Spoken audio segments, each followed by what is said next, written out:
Bonjour et bienvenue dans cette vidéo sur les droites remarquables des quadrilatères.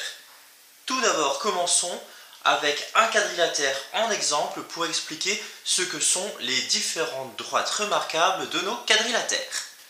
Dans un quadrilatère, nous possédons deux types de droites remarquables, les médianes et les diagonales. Commençons par les médianes. Ce sont des droites qui relient le milieu d'un côté au milieu du côté qui lui est opposé. Comme dans cet exemple. Ici, les médianes sont tracées en vert. Les deuxièmes droites remarquables, ce sont les diagonales. Elles relient un sommet au sommet qui lui est opposé, en rouge dans cet exemple.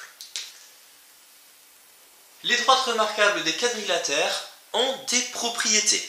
Pas dans celui-ci car c'est un quadrilatère quelconque, mais dans les quadrilatères particuliers, on peut voir des propriétés qui se cumulent plus le quadrilatère se complexifie. Donc, reprenons notre arbre des quadrilatères. Et traçons dans celui-ci les différentes médianes et diagonales. Donc toujours les médianes en vert et les diagonales en rouge. Et faisons le tour des propriétés. Commençons par le trapèze. Dans le trapèze, les médianes se coupent en leur milieu. Ce n'est pas le cas des diagonales. Les diagonales ne possèdent aucune propriété. Passons au parallélogramme. Donc, comme je l'ai dit précédemment, les propriétés se cumulent, donc on retrouve la propriété que les médianes se coupent en leur milieu, mais en plus, on peut voir que les médianes et les diagonales ont le même point d'intersection, que nos médianes sont parallèles aux différents côtés, et en plus de ça, que les diagonales se coupent aussi en leur milieu.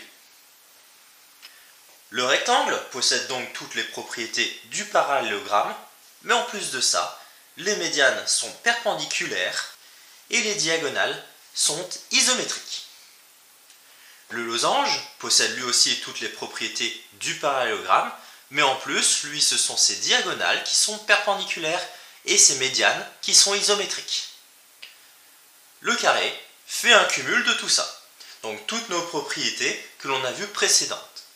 Donc les médianes et les diagonales sont perpendiculaires et isométriques. Merci de ton attention et à bientôt pour une nouvelle vidéo de maths.